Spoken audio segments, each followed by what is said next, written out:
Tia, just come up for a minute, would you? Because I can't let this go away.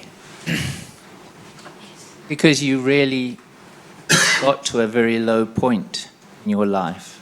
Tell us what happened and how you began to climb out of that. I was living a gay lifestyle. I was out to my family, everybody knew, and for many years it led me to drinking every day. I became a chain smoker, clubbing. So the more I did that, I was in a committed relationship with a woman. The more I did that, the more it made me feel empty inside. And I started to feel suicidal, panic attacks, depression. And in 2017, January, I was seriously thinking of killing myself because I was empty inside. I had everything in my life, and yet it was so unfulfilling and empty. I cannot explain it. And I cried out to God, and that's when I encountered God. Now, I just have to ask you this question. So how come you didn't seek a counselor or a therapist? I didn't know there was such help available. Sorry, folks, did you get that? She didn't realize there was any help available. And I just have to insert this. We're in a bad way in Europe. We are in a serious predicament that we cannot put up the help and the support that we need for people. Yes, the only thing I knew was to go to a church, and I found my local church, and I told my pastor she wasn't my pastor then, but I told what happened to me, and I need God, and I don't want to be in a same-sex relationship anymore. And that's when my pastor took me under her wings, and she led me through everything.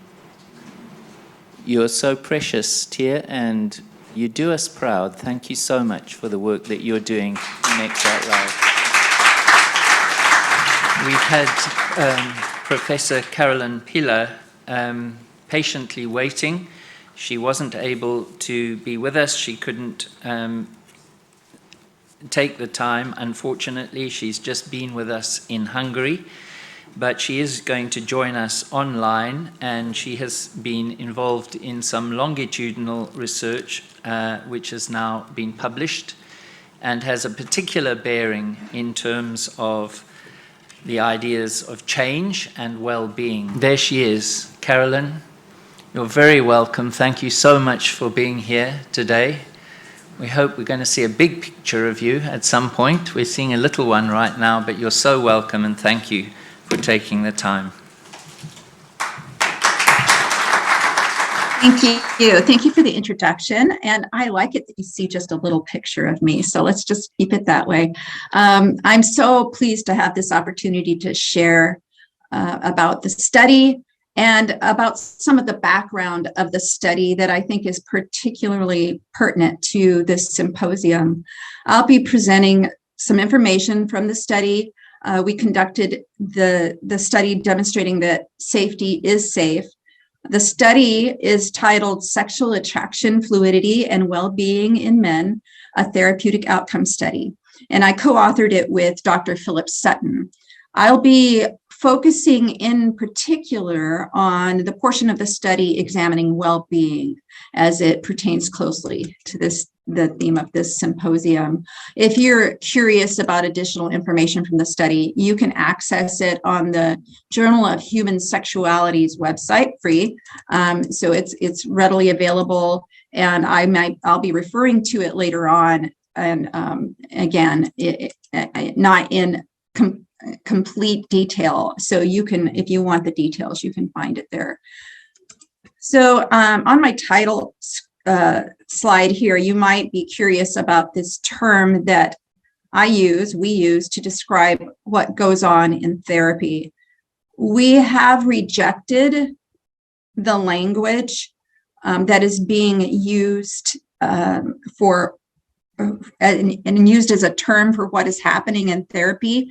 In fact, I think that this term, sexual attraction, fluidity, exploration, and therapy, or safety, is exactly what's going on in therapy, as opposed to any of the other pejoratives that are used when the political activists are engaged with this conversation, and when in this case as well. So the term safety is what I'll be using for the remainder of the presentation. The research question that I'll be discussing is what happens to the well-being of adult men who are allowed the autonomy and self-determination to explore sexual attraction, fluidity, and therapy. We all know the dominant narrative, the dominant oppressive narrative, that if people autonomously explore their sexual attraction potential, they will be harmed. But there really is no empirical evidence to support this. So I'm going to be talking about what motivated the research, what the evidence behind the study is that indicates that we would probably find an increase in well-being of these men. And then I'll present the results of this particular study. So whenever you begin a research study, you need to have a clear idea of the problem you're addressing. There are several problems. They're all interrelated, and I'm going to present 3 of them here. Most of the professional associations in the US have some level of limitations of self-determination for this very specific group of clients. That is, those who desire to expand their sexual attraction potential. Well, we see that this is a problem. Any limitations on the autonomy of clients, especially a specific minority group of clients, as in this case, raises red flags for me, and I believe it should for any ethical practitioner. When there is a single group that is legislation is coming against them having just the normal agency that we would give to any other client, there's some concerns. So we recognized that maybe there needs to be some more evidence of what happens in therapy. So the evidence that we have that's been presented so well, these professional associations have built their practice standards on substandard research by their own admission. We even look at the gay affirmation therapy, the therapy used to attempt to discredit safety, and we can find by the APA claims that there really isn't enough evidence to tell us that safety is safe. The APA and others criticize the current literature, but rather than calling for additional research, as Karis just mentioned, they've chosen to limit the autonomy of clients who would choose to pursue safety. So rather than the normal approach for a lack of evidence, they're rather than calling for more research, which would be a normal response, they're limiting research. They're calling to limit it. And we didn't agree with that choice. And so we decided that we should continue to explore this question. So this is the third issue that I'm bringing up. It really is the result of the professional organization's limitations on therapy and research. People who are legislators have to depend on the professional organizations. They depend on, and somewhat the cultural narrative, and in order to make decisions. And that's why we're here. We're hoping to shed some light on some issues that probably have been kept in the dark for too long. We can see this all over the world. Legislators are being influenced to create laws that limit the rights of only this specific group of people to set their therapy goals, to center their agenda. That alone should be a cause for questioning. So before starting our study, we had a pretty good idea that providing therapy that promotes self-determination and autonomy would have a positive effect on the well-being of the participants. This is supported with a body of empirical research that applies self-determination theory to counseling and psychotherapy. There is so much evidence that this should actually promote well-being as opposed to produce harm. And actually, what I'm going to give you some highlights of the self-determination theory applied to psychotherapy before I present what we found. And what you're going to see is that, in fact, our study and this past research makes it clear that if you limit client autonomy, you will cause harm. That is where the harm is happening. So we know from this body of research, and again, you will be able to access the reference page for this presentation through the bank that is made available. We know that clients who have supported, who are supported in pursuing their self-determined and value congruent therapeutic goals are more likely to experience lasting change and positive therapeutic experiences and an increase in well-being. These positive outcomes are consistent in this research. Anytime that you support them, you center them, you understand and value the client's agenda, they will experience an increase in well-being.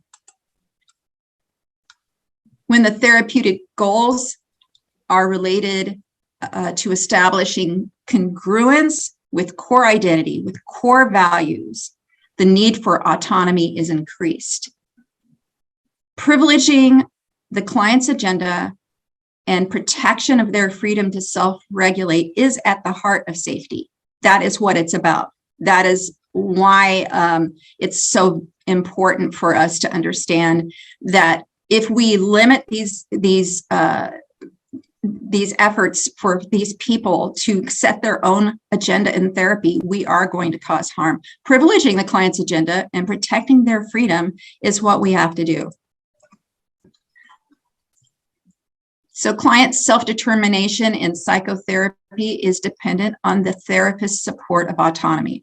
So what we're having with these professional organizations who are creating guidelines for therapists. Again, these therapists depend on these professional organizations to tell them what to do. We see that in any professional field.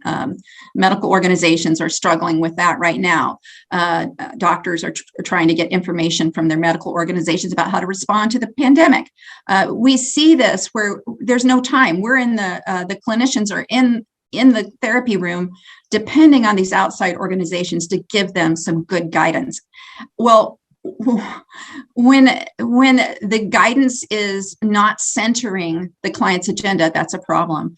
We know that understanding the client's core values, centering the client's core values is going to increase well-being, communicating empathy. And what this research has found is that offering as many choices as possible within the context of the therapeutic setting is essential for increasing well-being. Limiting their choices by saying things like, well, this is just obviously internalized homophobia. And so, or my practice guidelines say that I can't help you with that. Or as the APA has hinted in the past, well, really what you need to do is just get a different religion. That's your problem. So we need to continue to understand that this well-being is essential for people to get healthier, and well-being is diminished with the isolation of people from their own agenda. The support of self-determination has been demonstrated to be powerful in and of itself. Just the initial support of client goals, isolated from any achievement of those goals, leads to increased well-being, and it's followed by a greater ability to sustain the pursuit of that goal. Autonomy support from the clinician may even have a greater impact on the outcome of therapy than a positive therapeutic alliance. We've had research for years trying to find out what the difference that makes the difference in a positive therapeutic experience. And we found that it's the therapeutic alliance more than even the techniques that are used. more than the training of the therapist. It's that therapeutic alliance that makes the difference. Well, this autonomy support is thought to be one of the main factors in creating that positive therapeutic alliance. And it's important to, as they take apart, what determines, what are these factors that make a client feel like they're safe in this place, and the autonomy support is one of the main factors. Conversely, limiting the client's autonomy will not only diminish the effectiveness of therapy, but it will create a therapeutic environment that is conducive to harm. When therapeutic goals are controlled by someone or something else, such as legislation, the client will experience increased anxiety and lowered self-esteem. They will experience decreased well-being and a loss of internal locus of control. When a clinician tries to talk a client out of their internal locus of control, this is conducive to harm. This is a quote from a couple of the researchers who have applied self-determination theory to counseling practice and psychotherapy practice that I think is important in this discussion. Promoting patient choice through the clarification of values and goals, and facilitating growth through methods that emphasize ownership, personal responsibility, and awareness is thus an orientation that is not only allied with many of the traditional values of the therapeutic community, it is an empirically grounded approach to lasting change. Yet, to be effective, it also requires therapists themselves being aware of their motives and protecting clients from controlling systems of incentives and pressures that can contaminate the process and climate of therapy. So this is how I find myself as just a clinician, just a researcher in a situation like this, where I am involved in public policy discussions. And it's because this is the only way that I can attempt to protect my clients from these controlling systems that I am clearly aware of causing harm.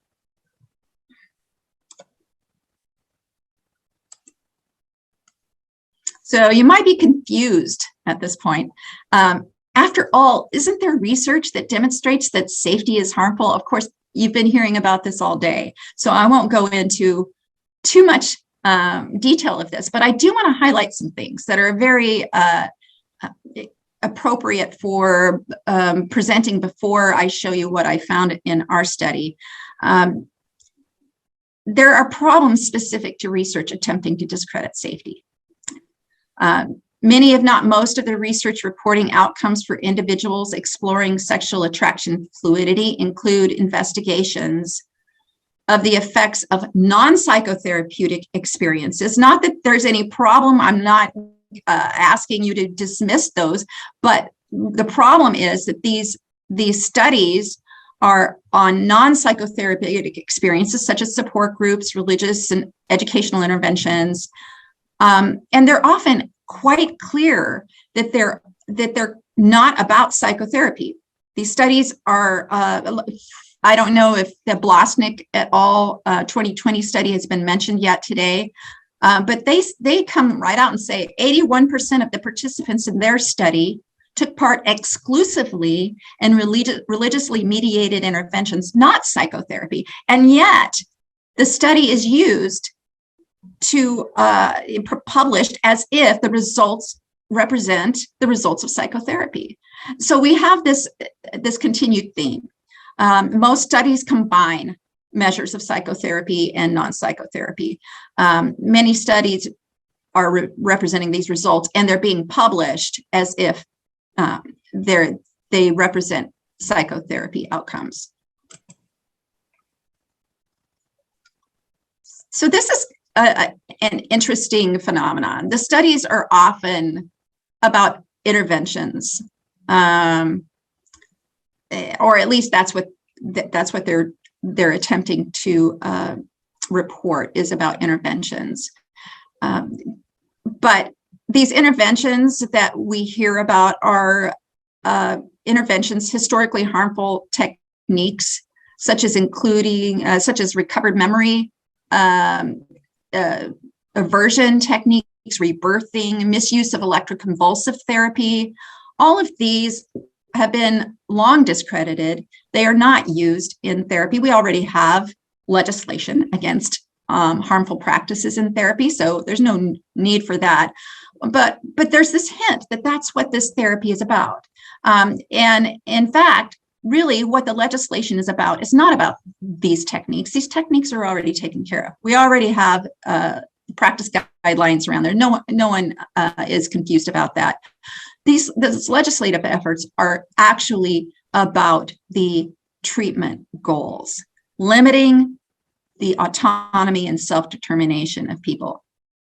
Some of this research, by the way, that the APA used as a foundation for their first set of guidelines on LGB, and it still echoes through the APA documentation, as foundationally biased. You may have mentioned, I don't know, previously today, the Shidlow and Schroeder study that was done. And they advertised for participants. They recruited participants with this poster that says, "Help us document the harm." So they went into areas where they thought they could find a large population of LGB clients or participants for their study who had been clients in psychotherapy. And they only recruited people who had experienced harm in psychotherapy.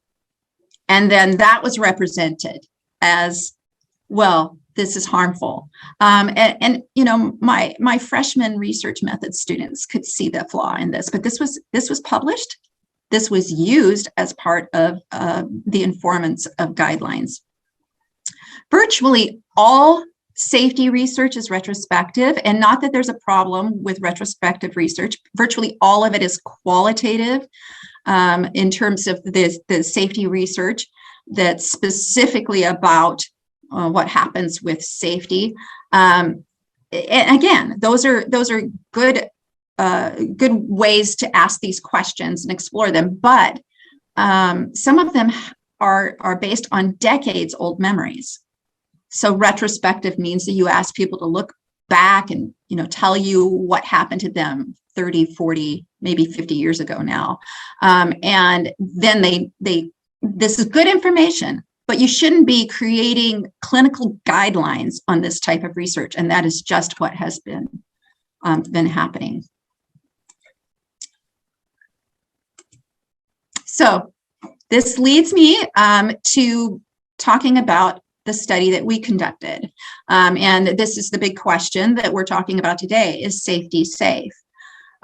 With the study, we answered questions about efficacy and beneficence of therapy for men who want to explore their sexual attraction fluidity. We wanted to know what happens in a real life clinic when clients are allowed to exercise self-determination, autonomy. Will they experience sexual attraction fluidity, and will they experience improved well-being? We're not talking about the fluidity today. Indeed, they did, but I'm going to let you look at the study yourself and read about that part. Today, I'm just going to be talking about the well-being issue. Again, the entire study can be found on the Journal of Human Sexuality website. This is just a brief view of the study design. It was a single group design, and we set it up quasi-experimental, which meant that it was single group, not randomly assigned, because we valued looking into what is really happening in these clinics, not some laboratory in a university, but what everyday clinic where people are being offered the opportunity to explore their sexual attractions. What's happening there? And by the way, there's a movement toward research that is taking place in a clinical setting, in a natural setting, and I hope we see more of that in the future. But we observed real life clients in this clinical setting. It has more generalizable results than if we had randomly assigned them or if we had manipulated their experiences.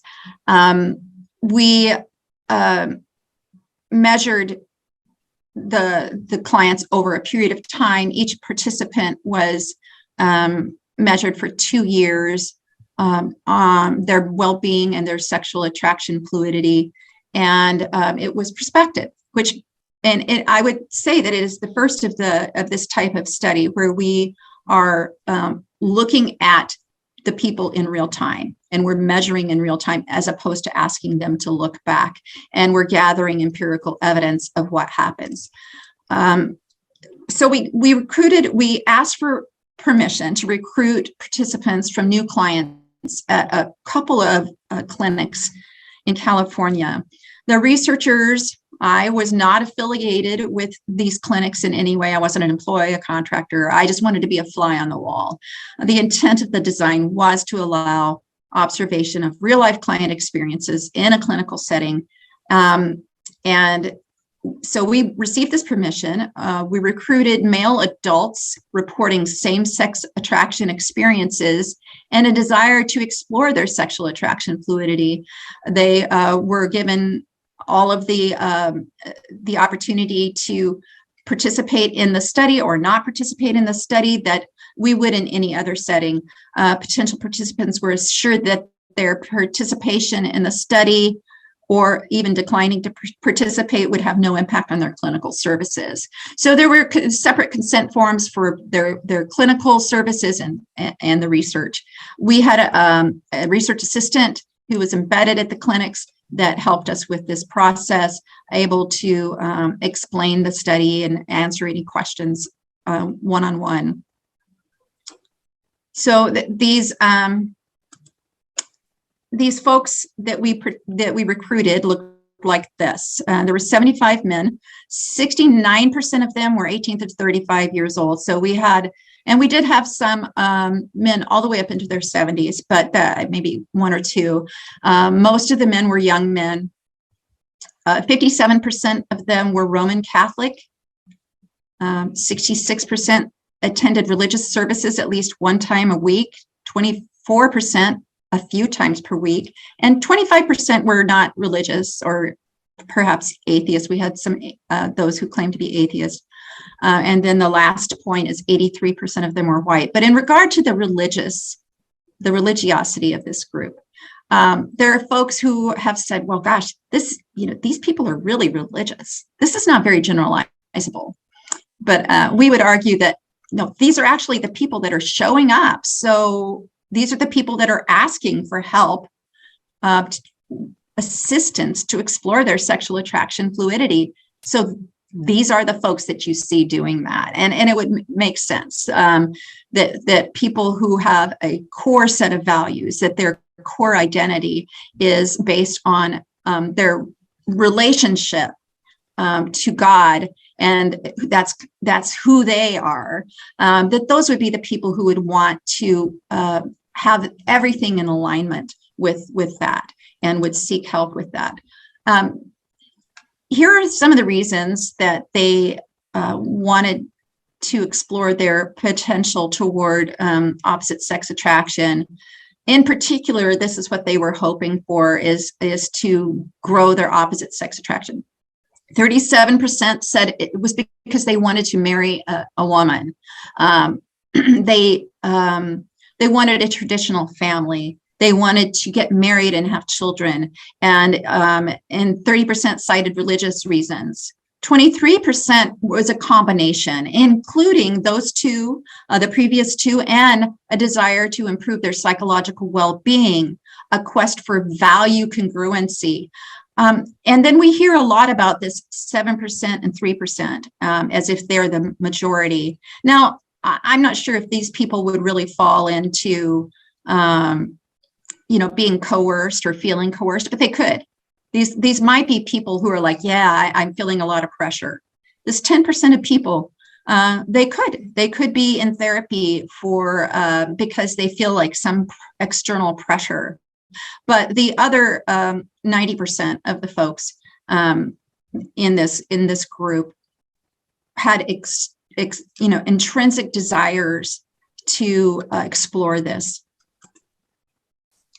This is what we measured well-being with. So the OQ 45.2 outcome questionnaire 45.2.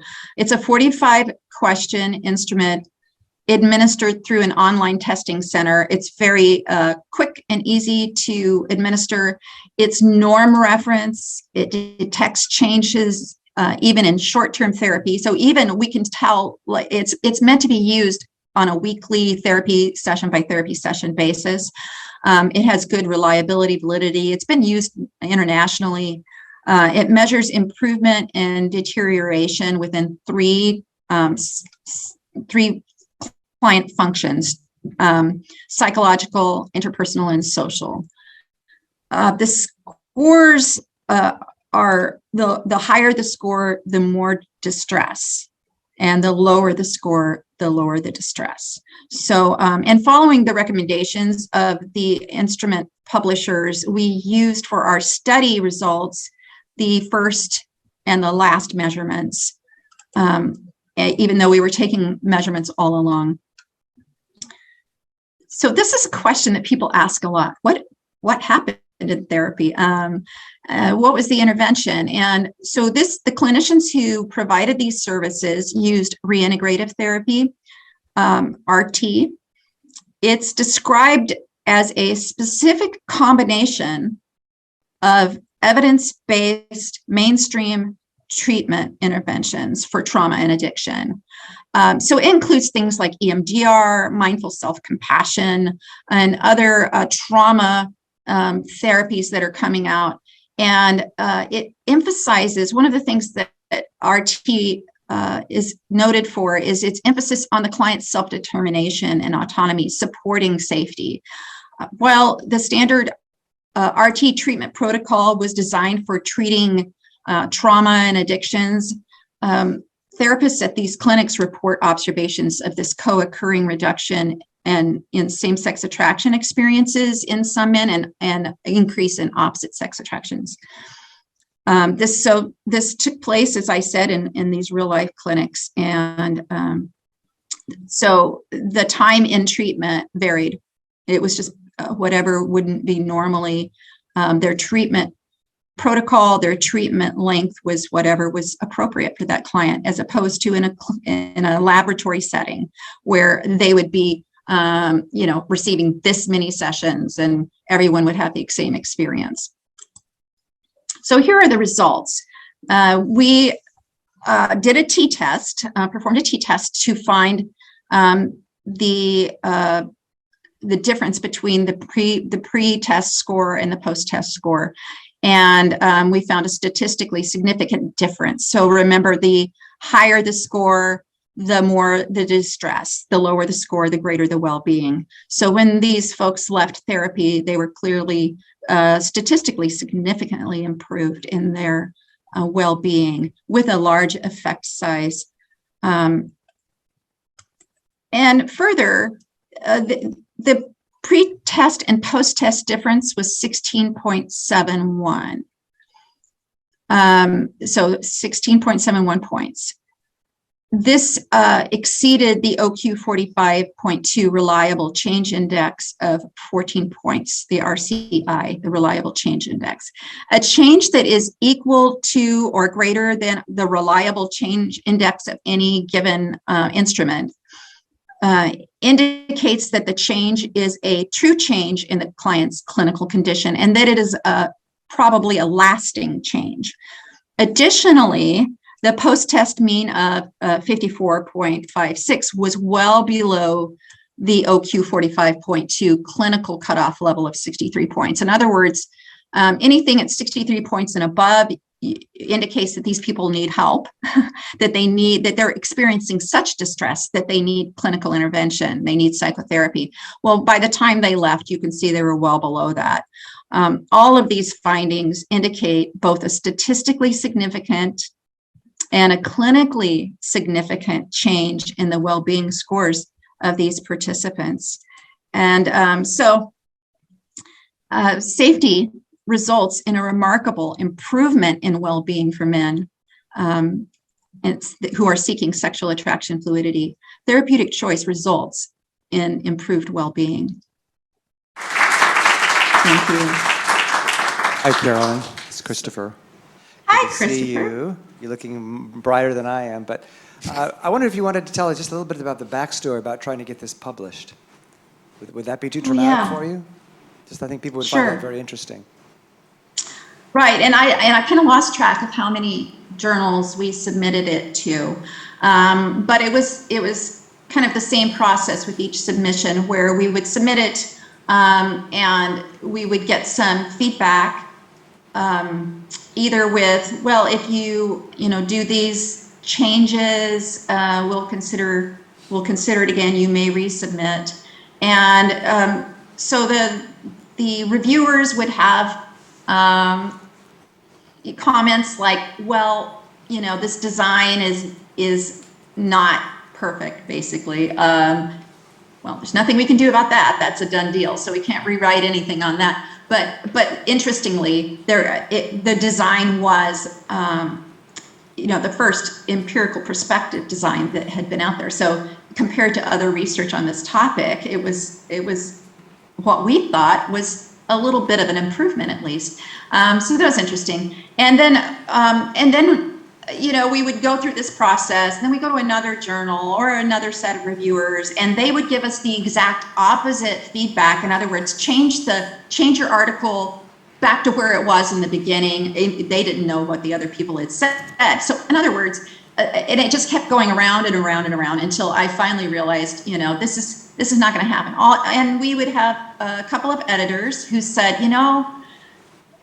for me to publish something like this that gives these results, it has to be bulletproof. This study has to be absolutely perfect, and it's not. Well, and that's because there are no perfect studies. But they weren't willing to take the risk that it would be, because they've seen what happens to other journal editors who have published unpopular scientific evidence of people not being harmed through safety. So then finally, I got the wonderful editor of the Journal of Human Sexuality and to be interested in the article, and it got published. That last interaction actually plays into what I was about to ask or comment. Basically, the weight of information that we've heard today, it makes one feel that whole scientific process is broken down. I'm not just referring to the topic of this symposium, but the same kind of things are happening related to COVID and vaccines, global warming. There's a whole raft of very politically charged areas that seem to be where the whole scientific process of publishing and review and just focusing on evidence and going where the evidence leads, it seems to be in disarray and being unduly influenced by other factors, other forces. What's your feeling about that? Do you feel that that's something that is a passing phase, or is it recoverable? Or what are the ways that situation can be improved? Mm-hmm. Yeah, that's funny that you would mention the COVID issue. I'm very interested. I read a lot of the research coming out on how to optimize our health and how many of the interventions that governments are kind of deciding on without evidence for protecting people are actually ending up harming people. So I was thinking, what an interesting parallel this is. But I don't know if it's new. I have a suspicion, and of course I haven't scrutinized it, historically, as I have this. But I have a suspicion that the cultural agenda has always influenced science, and whatever